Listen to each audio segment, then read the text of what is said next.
Breast milk science. It's a thing, and it's our thing. We're ByHeart. We're an infant formula company on a mission to get a lot closer to the most super food on the planet, breast milk. Our patented protein blend has more of the important and most abundant proteins found in breast milk. We're the first and only U.S.-made formula to use organic, grass-fed whole milk, not skim. We make our formula in our own factories in Iowa, Oregon, and Pennsylvania, using a small batch manufacturing process that works to preserve the integrity of our ingredients. We ran the largest clinical trial by a new infant formula company in 25 years, and clinically proved benefits like easier digestion, less gas, and softer poops versus a leading infant formula. We were the first infant formula company to earn the Clean Label Project Purity Award. And while we've put a lot into ByHeart, there's a long list of things you won't see on our ingredient list, like no corn syrup, no maltodextrin, no GMO ingredients, no soy, no palm oil. ByHeart, a better formula for formula. Learn more at byheart.com. You are listening to the Hiking Radio Network, where we talk the walk with shows by hikers, about hikers, for everybody. I'm wondering if you'd go wandering with me through the wilderness and woods to where the winds are blowing free, through the darkness of the night, heading toward the morning. Welcome to the Jester Section Hiker Podcast with the spotlight on section hikers. And I'll spread the word and you beat the drum. We'll round up the troops and get the gang to come, and we'll leave the streets and these neighborhoods, head over the river and through the woods. Welcome back to the Jester Section Hiker Podcast, the premier podcast with the spotlight on section hikers, and I'm your host, Julie Jester Gayhart. As I am continuing on this podcast adventure, I am always thinking of ways I can keep the podcast episodes interesting and figured why not add a couple section hiker co-hosts to the show this fall. The idea behind this co-hosting adventure is that my co-host and I will discuss a particular topic surrounding hiking and being outdoors. So for today's episode, I introduce you to one of my co-hosts joining me for the next couple of months, Charissa Hipp. Charissa joined me back in episode number 44 with her daughter, Julia, or also known as Hiking with Pigtails. Charissa reached out to me with a podcast topic involving the power of healing in nature. After some thought, I asked Charissa if she wanted to spend some time with me on the show this fall as a co-host, and she said yes. With all of that being said, Charissa will be on today's episode. She will join me again for another episode in November and one in December. Thanks for tuning in for another week of the show, and stick around until the end of the episode to hear who the two winners of the fire starter necklaces are that were made by Danny Bow. All right, you guys, welcome back to the podcast, and welcome to what I'm going to call the first episode ever with an actual co-host. So I'm one of your co-hosts, Jester, and we also have our first co-host ever, Charissa Hipp. All right, Charissa, welcome to the Jester Section Hiker Podcast. Yay! Yay! Thanks for having me to co-host along with you. And people are probably like, what is Jester talking about? So if you guys will remember, Charissa was on, and I believe it was episode number 44 with her daughter, Hiking with Pigtails, and we had an awesome episode.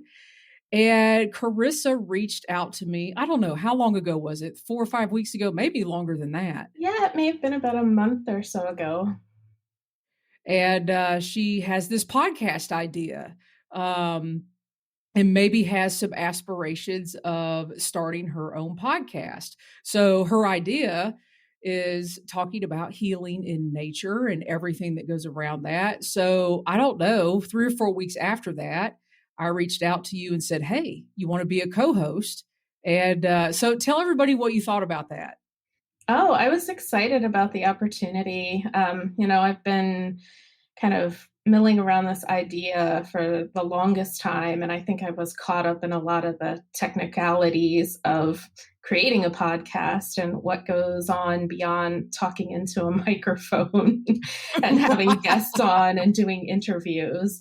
And I think it's all of the stuff that comes after that I was really apprehensive about. So when you approached me with the idea, I was like, hey, it sounds good to me. So Charissa is going to be joining me, and this month, next month, November, and then also in December. And who knows where it'll go from there, but we are committing to 3 episodes with each other. And I also have a goal of mine. I'm trying to keep our co-hosting episodes to about 20 minutes. Because I've always been told, hey, most people listen to podcasts on average for about 23 minutes. So Charissa and I are going to do our best to have a great conversation. And I want to start off by saying, okay, Charissa is a section hiker. So that was one of the qualifications for me to have a co-host. They had to be a section hiker. So check that box. But you are also now, I'm excited, you are working at the ATC, the Appalachian Trail Conservancy at Harpers Ferry. So tell us about that, Charissa. That is so cool. Yes. So I've been with ATC for just a little over 2 months now. I am the new Harpers Ferry Visitor Center Supervisor. So as many people are familiar with, ATC at Harpers Ferry is where a lot of through hikers and also section hikers come and have their kind of official photos taken. It's considered the spiritual or psychological halfway point of the AT. And so we have a lot of interaction with the hiking community.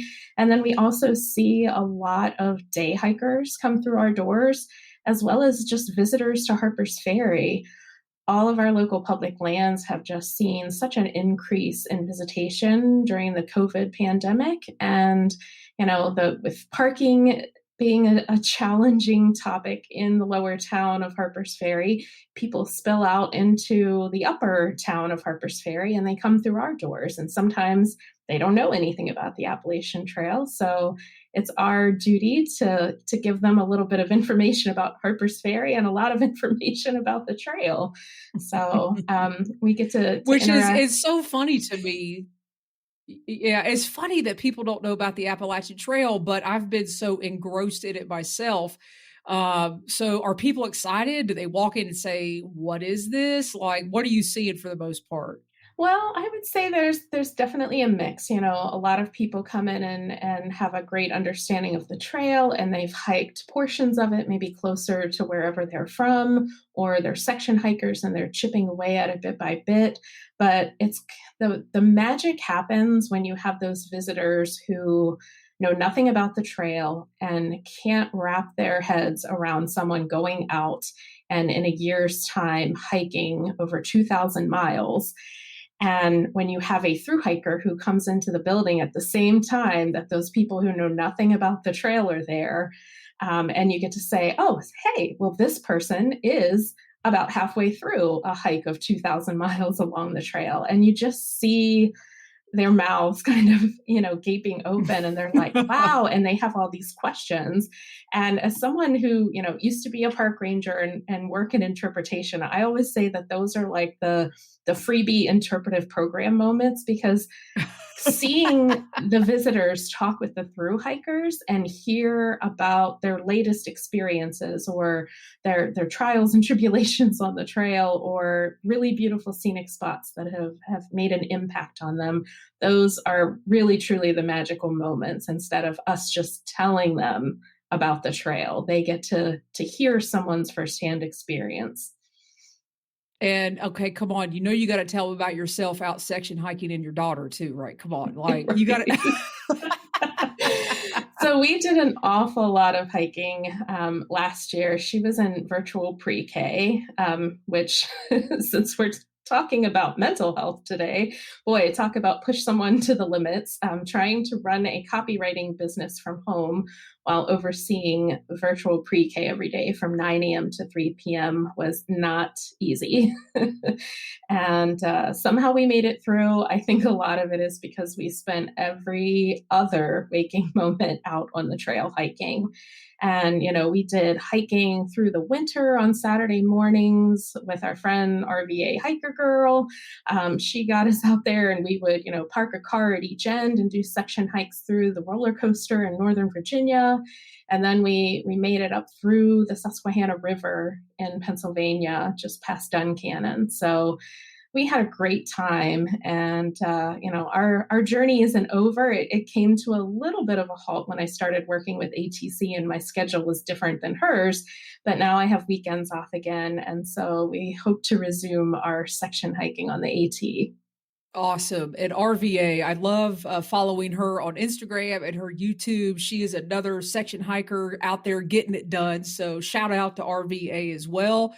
So you guys, I'm hoping along with this co-hosting venture that we get updates from the ATC as long as Charissa is joining us each month. And maybe you can give us, a little bit of taste of maybe what's going on customer service wise, who you're seeing coming and going.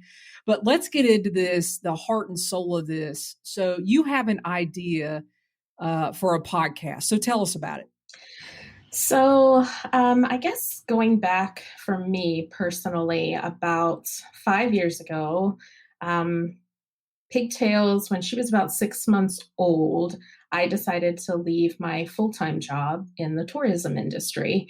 I have 2 older boys, her brothers, and they were playing Little League Baseball and Pony League Baseball in separate towns. And then I had this newborn baby, and my husband works evenings. So it was my job to try to, hurry up and get home, get over the mountain on my commute, and then get everybody where they needed to go.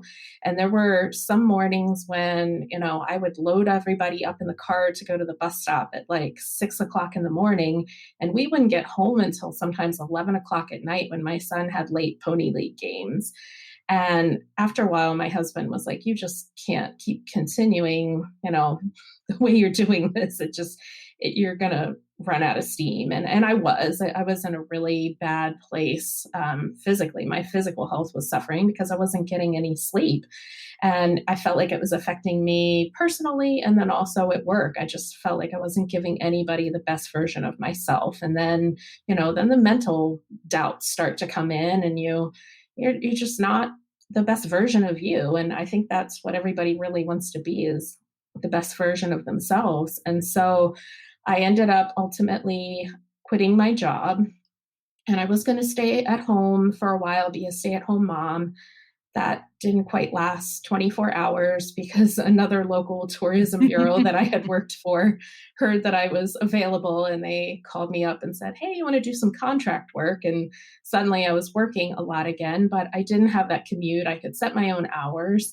And I started spending a lot of time out on the trails that were local to me. I had been in marketing in tourism, and so I had been writing about all these places, and I hadn't been to all of them. And I live probably about 10 minutes from the Chesapeake and Ohio Canal National Historical Park.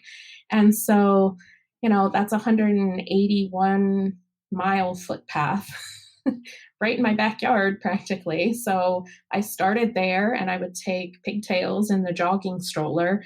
And then we got kind of bored with the flat surfaces. And so we started seeking out other trails, and eventually to the AT. And, it was because I was working from home, I didn't have a lot of face-to-face interaction with people. But after, I would say, 6 months to a year passed, and I started running into people that I hadn't seen in a while, they were like, wow, you've changed, like physically. You just seem really confident and happy. And it just seems like everything is aligned for you. And I felt great. The more I was outside, the more I wanted to be outside. And it was the first time in my life that I can recall being, super physically fit and physically active on a regular basis. But it wasn't necessarily my approach. It was just that I was getting out there and I was enjoying it so much. And once I, made it 5 miles down the trail, then I wanted to see what the next 5 miles was like. And, sometimes every once in a while it was by myself. Most of the time it was with pigtails.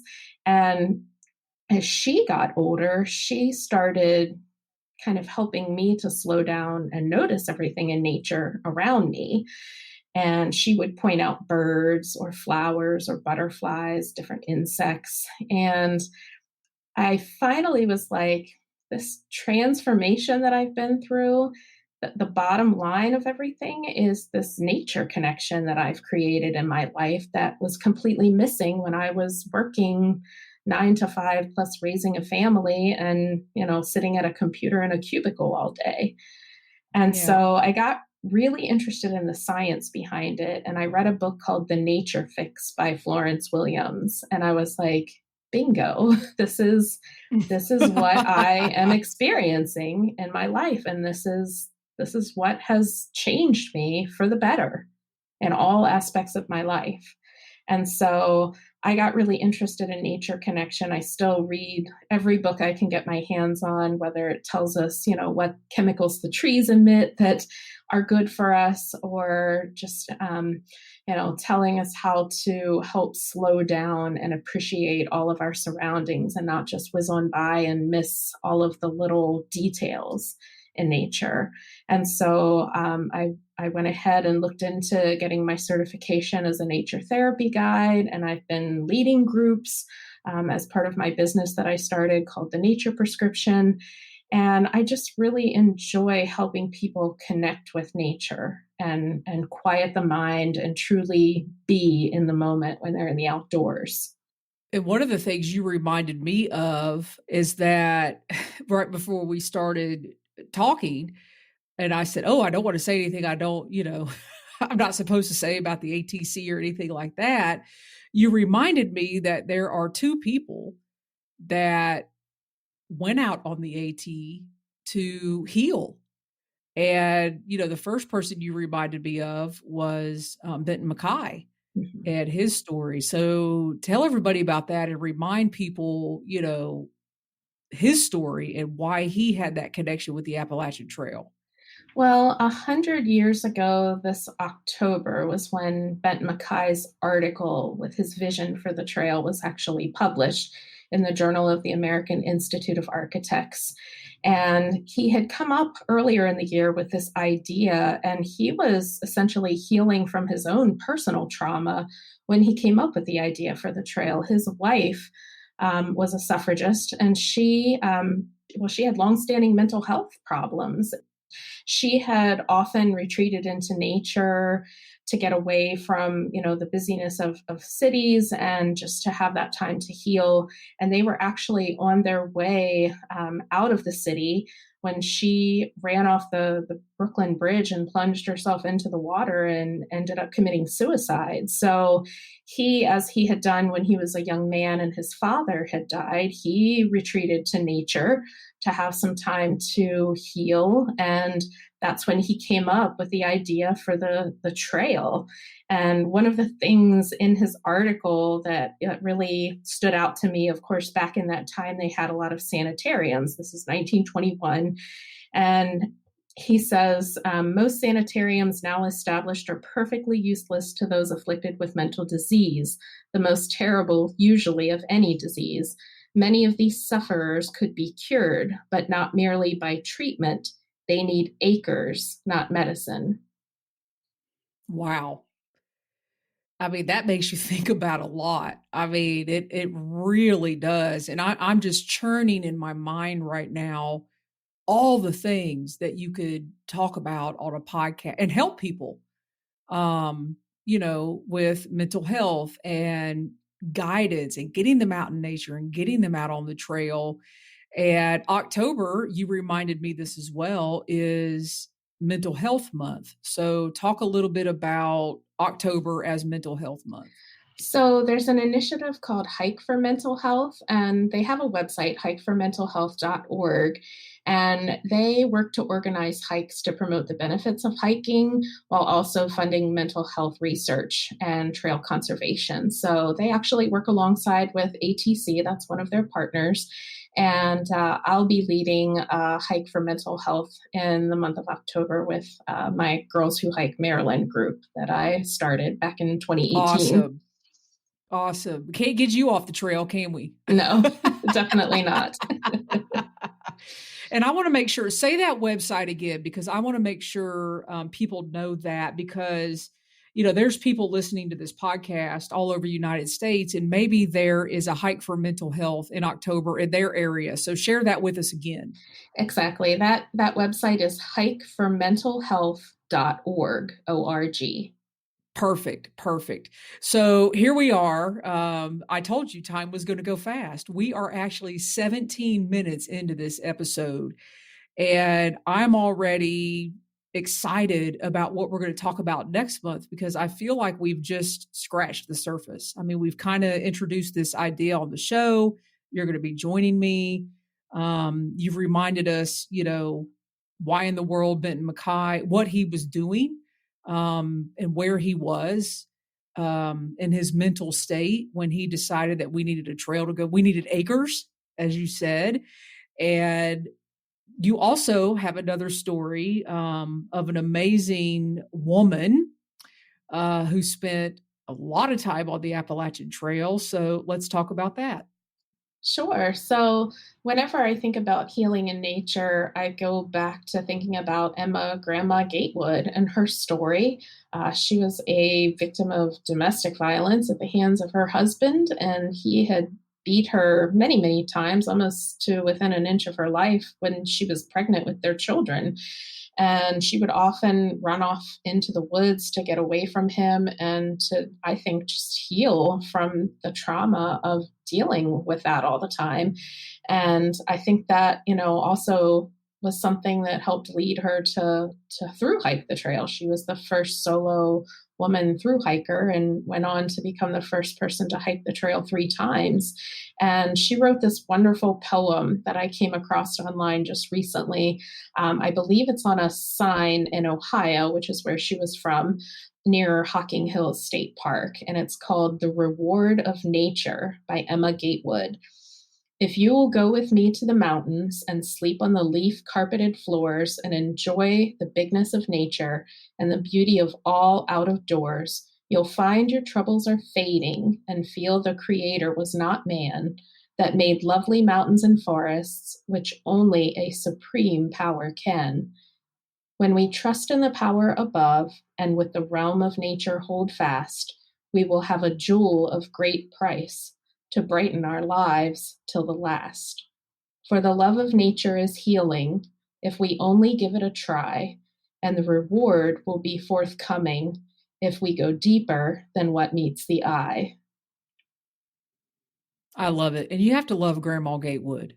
I mean, you just really have to love Grandma Gatewood. There had to have been a mental power beyond my comprehension that she had to endure what she did and go out and hike the trail and other trails as well. She didn't just hike the AT. She also endeavored on other adventures. So Charissa, you're coming back next month. We've given everybody a taste of what they're going to hear in these co-hosting episodes. Is there anything you want to sign off with or say?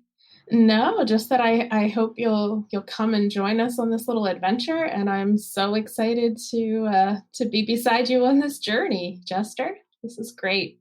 All right, perfect. All right, Charissa, we'll be back in the month of November, and you guys, we are going to continue on with our conversations.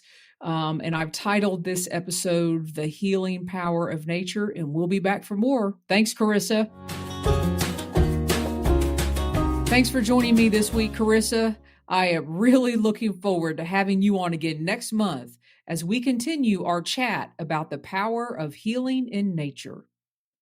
And now, as promised, our 2 winners for the Firestarter Necklace giveaway are Anne Raposa and Sean Knights. Thank you so much to everybody that sent me email answers to the questions. It was great to hear from so many of you. Anne and Sean, please send me your address to jester@jestersectionhiker.com, and I will mail you out your necklaces. And thanks again to Danny Bowe for making the necklaces and donating one for a winner, and to Paul Collins or Skunk Ape for donating one as well. Very much appreciated. As always, you can go to hikingradionetwork.com and click on the Jester Section Hiker Show to find all of today's show notes, pictures, and links mentioned in this episode.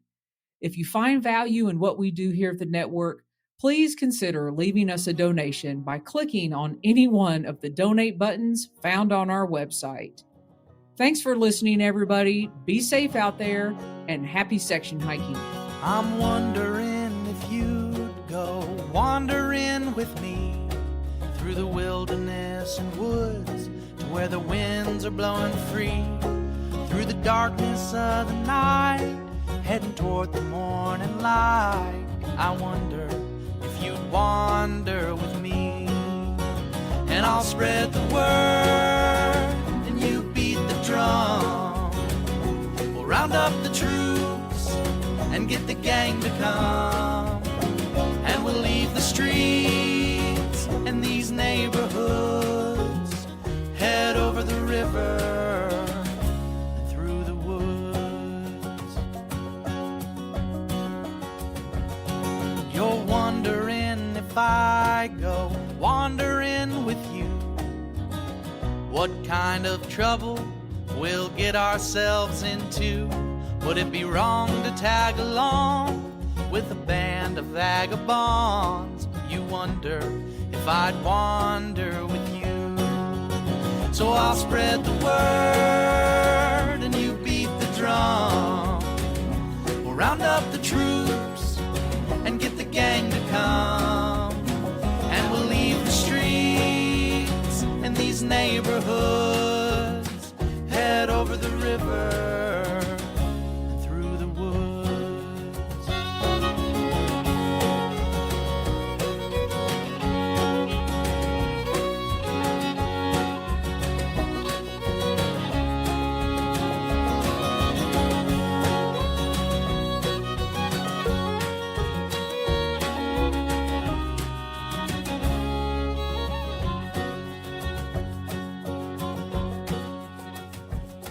I'm wondering if you'd come wandering my way, if you ever get lost or if the trail leads you astray. The music of the pack can always bring you back. I wonder, can we wander away?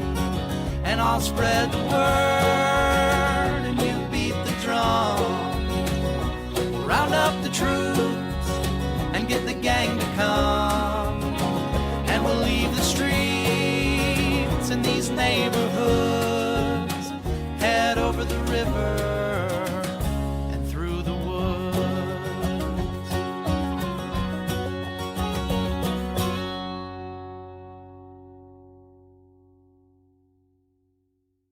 At Grainger, we're for the ones who pay attention to every little detail, the ones who fuss, tinker, and sweat the small stuff. Because you know the tiniest thing can make the biggest difference when it comes to keeping business moving. We get it.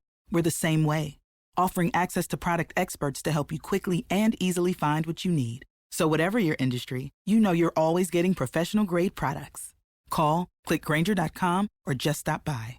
Grainger, for the ones who get it done.